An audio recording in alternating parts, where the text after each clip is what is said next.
Енвер Тоска, полицајецот осомничен дека минатиот месец го уби и запали 38-годишниот битолченец Беки Малиовски во притворското оделение во Шутка, ги уживал сите привилегии, дознава Алфа од своји извори. Тоска во неделата водеше отворена кампања од притворската келија, па на 2 пати преку неговиот Facebook профил повика да се гласа на референдум, еднаш пред 17 часот, а вториот пат пред 19 часот. Дека Тоска од келија пишувал од мобилен телефон, ни потврди и од затворот. Нашиот извор посочи дека затворските чувари следниот ден кога извршиле претрес во келијата, кај притвореникот пронашле мобилен телефон.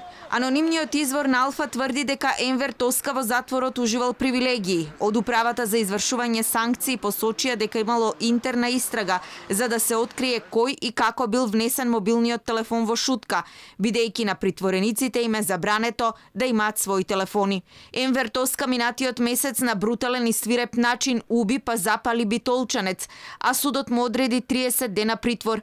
Полицијата му поднесе кривична пријава за убиство, но не наведе по кој став од член 123 ќе го гони, од што зависи дали ќе биде обвинет за казна затвор од најмалку 5 години или пак на Тоска ќе му се заканува доживотен затвор.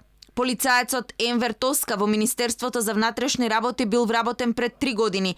На социјалната мрежа Facebook на личниот профил споделувал фотографии со кои сакал да остави впечаток во јавноста за блискоста со партијата ДУИ, но и со јавниот обвинител Дилавер Бектеши од Вишото јавно обвинителство, кој во постапка пред второстепениот суд бараше притвор на поранешниот директор на БЈБ Митко Чавков во врска со собраниските настани од 27 април. Тоска се сликал и со Артан Груби, пратеникот на ДУИ, а за да ја покаже наклонетоста кон заменик министерот на полицијата Нухиу, изработил и фотошоп на кој напишал со почитуваниот министер.